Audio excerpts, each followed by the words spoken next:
장을 보러 가면 아내는 무엇인가 한참 고릅니다. 제가 보기에는 다 똑같은 고구마인데 그 고구마에도 뭔가 차이가 있는 것처럼 한참 고르고 고르면 제가 보기에는 다 똑같습니다. 사과는 조금 다른 것 같아요. 사과는 조금 고르고 나면 그래도 조금 색깔이 그럴듯한 것, 조금 덜 상처난 것, 그런 걸 잘 고를 수 있는 것 같습니다. 얼마 전에는 저한테 파를 좀 사오라고 그래서 파를 사러 갔더니 파가 더미로 쌓여 있었습니다. 그래서 저 아내한테 물었습니다. 골라야 되나? 그랬더니 그러더라고요. 파를 골랐습니다. 다 똑같아요. 그래서 그냥 아무거나 집어서 바구니에 담았습니다. 나중에 저희 아내가 하는 말이 잘 골랐네. 우유나 고기를 살 때면 출하 날짜 혹은 익스프레션 데이트를 뭐라 그러나요? 유통기한을 잘 살펴서 사오라 그럽니다. 그래서 우유가 이렇게 진열되어 있어도 앞에 건 사지 말고 뒤에 걸 사라고, 그래야 오래 보관할 수 있다고 그렇게 말합니다. 아무래도 저희 아내는 고르는 실력이 대단한 것 같습니다. 여름에 수박 고르는 실력은 신기에 가깝고 남자 고르는 실력은 전무후무합니다.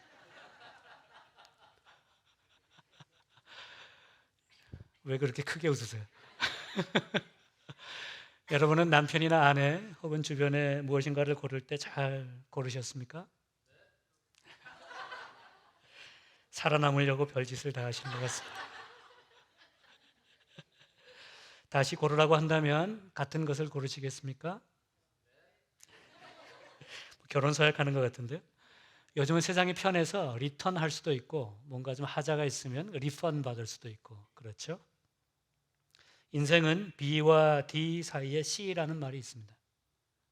인생은 B와 D 사이에 C다. 무슨 뜻일까요?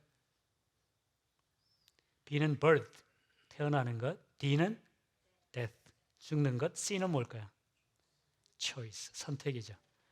인생은 삶과 죽음 사이의 선택의 연속이다. 그런 말이 있습니다. 누가 이런 좋은 말을 했는지 찾아봤더니 프랑스의 철학자 사르트르라고 하는 사람이 이런 말을 했더라고요. 우리는 살면서 수많은 선택을 하며 살아갑니다. 아주 오래전에 그런 광고가 있었죠. 순간의 선택이 10년을 좌우한다. 우리는 살면서 많은 선택을 하며 살고 실패하기도 하고 성공하기도 합니다. 그러나 하나님의 선택에는 실패가 없습니다.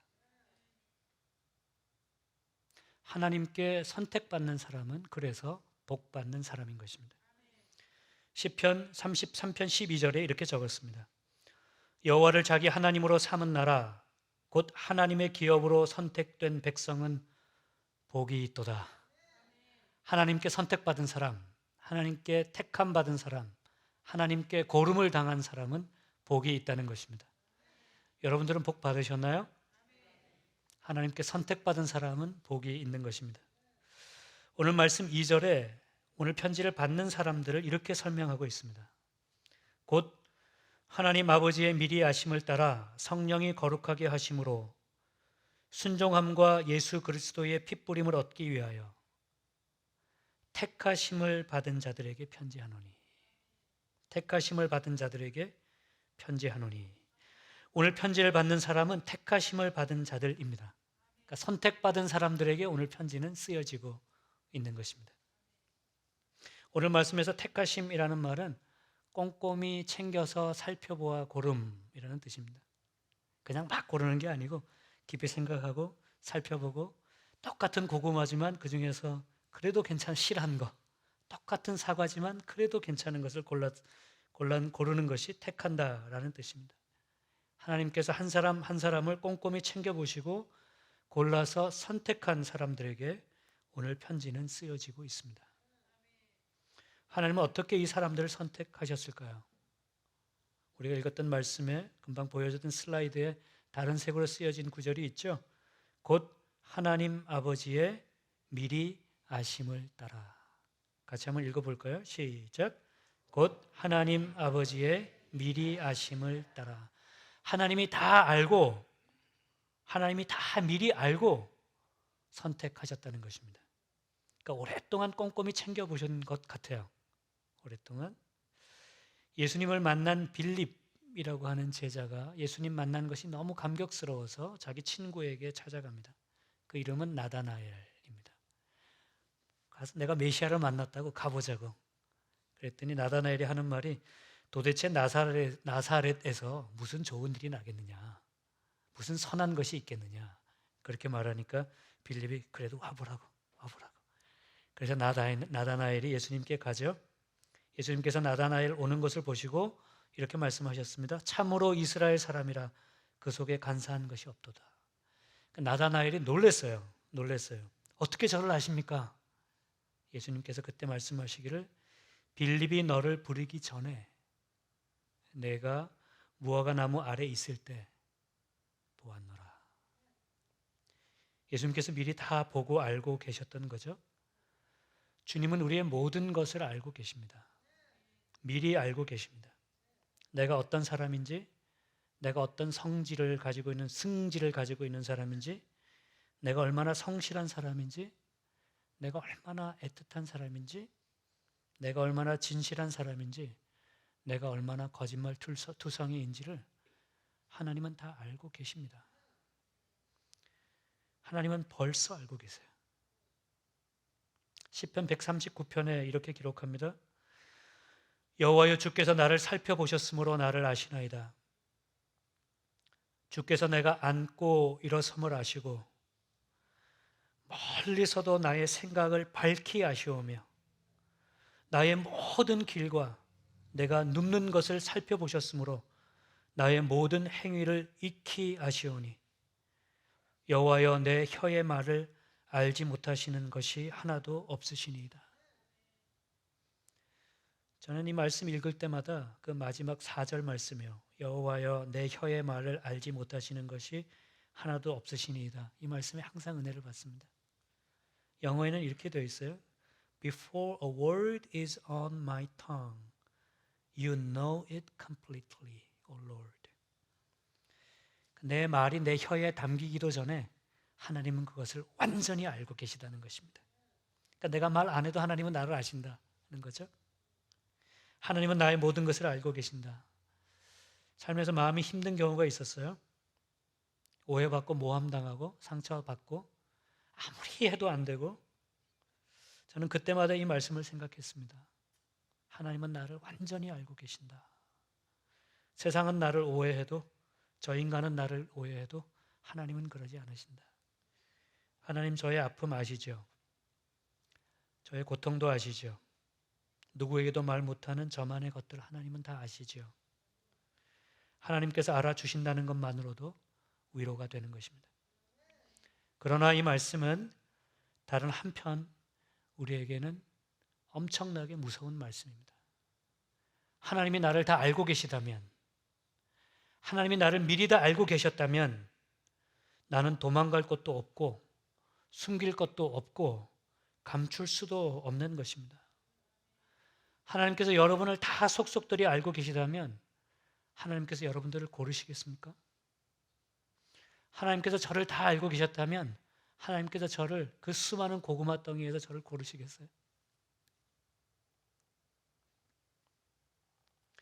오늘 말씀은 그럼에도 불구하고 선택받은 사람들에게 쓰여지고 있는 것입니다. 그러니까 얼마나 대단한 사람들이겠습니까? 오늘 말씀은 1절 말씀에 선택받은 사람들을 이렇게 설명합니다. 예수 그리스도의 사도 베드로는 본도, 갈라디아, 갑바도기아, 아시아와 비두니아에 흩어진 나그네에게 이 편지를 쓴다. 그렇게 되어 있습니다. 여기 나오는 이 모든 지역은 지금으로 얘기하면 터키에 있는 지역들입니다. 소아시아에 있는 이방 지역이에요. 오늘 선택받았다고, 택함을 받았다고, 그래서 이 편지를 받고 있는 사람들은 모두 다 유대인들이 아닙니다. 말하자면 선택받은 사람들이 아닙니다. 선택받을 수 있는 사람들이 아닙니다. 원래 선택받은 사람은 이스라엘 사람들이고 유대인들이었습니다. 그래서 유대인들은 여전히 선민사상, 나는 선택받았다, 그 생각으로 살고 있죠. 그런데 오늘 하나님께 선택받았다고 하는 이 사람들은 본도 사람이고 갈라디아 사람이고 갑바도기아 사람이고 아시아에 있는 사람이고 비두니아에 흩어진 사람이라는 것입니다. 이것은 다 이방 도시이고 하나님께 선택받지 못한 사람들이었습니다. 오늘 말씀 1절, 2절을 읽으면서 우리가 무엇을 알 수 있냐면 하나님께서는 선택받지 못한 사람들을 선택하셨다는 것입니다. 다시 말하면 하나님은 선택받지 못할 사람들을 선택하셨다는 것입니다. 하나님은 자격 없는 사람들을 선택하셨습니다. 수많은 고구마 덩이에서 제일 고름직하지 않은 것을 골랐다는 것입니다. 이쁜 사과가 많이 있는데 제일 상처나고 못난 사과를 고르셨다는 것입니다. 바울은 잘난 체하고 자기 자랑하는 고린도 교회 성도들에게 이렇게 말한 적이 있습니다. 형제들아, 너희를 부르심을 보라. 하나님께서 우리를 선택한 것을 보라. 육체를 따라 지혜로운 자가 많지 아니하며 능한 자가 많지 아니하며 문벌 좋은 자가 많지 아니하도다. 보니까 머리 좋은 사람도 없고 능력 있는 사람도 없고 학벌이나 가문 좋은 사람도 없어요. 그런데 하나님께서 우리를 불러주셨다는 것입니다. 다른 사과보다 색깔이 좋아서, 다른 고구마보다 더 실해 보여서, 다른 수박보다 더 속이 잘 익어서 하나님께서 우리를 택한 것이 아닙니다. 우리는 부족하지만, 우리는 약하지만, 아니 오히려 우리가 부족하기 때문에, 못났기 때문에, 상처투성이이기 때문에, 하나님의 은혜가 아니면 도저히 살 수 없기 때문에 하나님은 여러분들을 선택하신 것입니다. 그래서 우리는 그것을 사랑이라고 하는 것입니다. 하나님께서 그것을 다 알고 미리 알고 우리를 택하셨습니다. 그렇기 때문에 하나님께 택함 받는 것이 복음인 것입니다. 그것이 축복인 것입니다. 그것이 은혜인 것입니다. 예수 믿게 된 것, 여러분들이 지금 이 자리에 앉아 있는 그것 자체가 감당할 수 없는 은혜와 축복을 이미 받은 것입니다. 평생 감사하며 평생 겸손하게 하나님 앞에서 살 수밖에 없는 것입니다. 우리는 이것을 하나님의 선택, 하나님의 택함의 은혜라고 말합니다. 하나님께서 아브라함을 택하실 때도, 하나님께서 이스라엘 백성을 택하실 때도, 하나님께서 유대인들을 택하실 때도 그 사람들이 특별해서 택하신 것이 아닙니다. 그것은 하나님의 순전한 은혜였고 하나님의 축복이었습니다. 오늘 말씀은 하나님께서 선택받지 못한 사람을 선택하셨다고, 선택받지 못할 사람을 선택하셨다고, 하나님께서 여러분과 저를 선택하셨다고 선언하는 것입니다. 그 은혜를 기억하는 것이죠. 예수님께서 이런 비유를 하신 적이 있습니다. 포도원 주인이 일손이 필요해서 사람을 구하러 갔습니다. 노동시장에 사람들이 쭉 서 있었어요. 우리 여기 어디지? 46번에 나가도 많이 있습니다. 아침에 새벽에 가면 사람들 몇을 데리고 갔어요. 몇 시간 있다 나왔는데 사람들이 또 있었습니다. 또 데리고 갔습니다. 몇 시간 있다 나왔는데 사람들이 또 있었어요. 또 데리고 갔어요. 해가 다 질 때가 됐어요. 그러면 그 사람들 데려다 뭐 하겠어요? 그런데 물어봤습니다. 아직도 사람들이 있어서 너희는 어찌하여 종일토록 놀고 여기 서 있느냐? 사람들이 대답했습니다. 우리를 품꾼으로 쓰는 이가 없음이니이다. 이유가 있었겠죠. 실해 보이지 않았거나 일을 못하게 생겼거나 키가 너무 작았거나. 주님이 말씀하십니다. 너희도 포도원에 들어가라. 그리고 아침에 온 사람이나 늦게 온 사람이나 똑같이 임금을 주셨어요. 너희도 포도원에 들어가라. 그것이 여러분과 제가 받은 택함의 은혜입니다. 아무도 우리를 택해 주지 않았어요. 하루 종일 놀고 서 있던 우리를 너희도 포도원에 들어가라. 그것이 하나님의 마음이죠. 오늘 말씀에 보면 이 사람들을 예수 그리스도의 핏부림을 얻기 위하여 선택했다고 말합니다. 2절 말씀에 그렇게 되어 있죠. 순종함과 예수 그리스도의 핏부림을 얻기 위하여. 구약에서 피를 뿌리는 경우가 몇 가지 있습니다. 첫 번째, 나병 환자가, 문둥병 환자가 병이 나아서 오면 제사장이 비둘기를 갈라서 그 피를 나병 환자에게 뿌립니다. 나았다는 거죠. 깨끗해졌다는 것입니다. 아론과 아론의 자손들, 제사장들을 세울 때 하나님께서 제물의 피를 제사장들에게 뿌리게 하셨습니다. 거룩하게 구별한다는 거죠. 하나님께서 모세를 통해서 이스라엘 백성과 언약을 세우실 때 재물을 놓으시고 제단을 가르시고 그 제단에 피를 뿌리셨습니다. 하나님께서 약속하시고 너는 내 것이라고 말씀하시는 거죠. 피 뿌림은 그것입니다. 하나님께서 나를 깨끗하게 낫게 하시고 깨끗하게 씻으시고 나를 새롭게 구별하시고 나를 하나님의 것이라고 말씀하시는 것입니다. 그것이 예수 그리스도의 피입니다. 선택받을 자격도 없고 선택받을 수도 없고 능력도 없고 머리도 없고 가진 것도 없는 사람들을 예수 그리스도의 피로 씻고 예수 그리스도의 피로 거룩하게 하고 예수 그리스도의 피로 너는 내 것이다 말씀하시고 하나님께서 선택하신 거죠. 그 택함의 은혜가 그 아시아에 그리고 오늘 이곳에 뉴저지에 여러분과 저에게 주어진 것입니다. 아마 이 편지를 받는 사람들은 이 첫 두 구절을 읽으면서 가슴 벅차게 눈물을 흘렸을 것입니다. 내가 선택받은 사람이구나. 내가 하나님께 택함을 받은 사람이구나. 아무리 박해가 심해도 아무리 예수 믿는 것을 힘겹게 하고 사람들이 나를 욕해도 이 말씀 처음 두 구절 속에서 하나님의 백성들은 은혜 받았고 위로를 받고 힘을 얻었을 것입니다. 나는 선택받은 사람이다. 그렇습니다, 여러분. 우리는 선택받지 못한 사람들이었습니다. 우리는 선택받지 못할 사람들이었습니다. 자격 없는 사람들이에요. 리턴해야 되고 리펀 받아야 되는 사람들입니다. 우리는 하자가 많은 사람들입니다. 디펙트. 그러나 하나님은 우리를 선택해 주셨고 예수 그리스도의 피로 씻고 거룩하게 하시고 하나님의 것, 너는 내 것이라고 하나님께서 말씀하시는 것입니다. 오늘 이 편지를 읽으면서 저도 눈물을 흘릴 수밖에 없습니다. 주님, 저도 용서받을 수 있습니까? 주님, 저도 선택해 주시는 것입니까? 주님, 저도 은혜 받을 수 있는 것입니까? 하나님의 대답은 너무도 명확하고 하나님의 대답은 변화가 없으셨습니다. I know you. I know you everything. But I choose you. 나는 너의 모든 것을 알고 있지만 나는 너를 선택한다.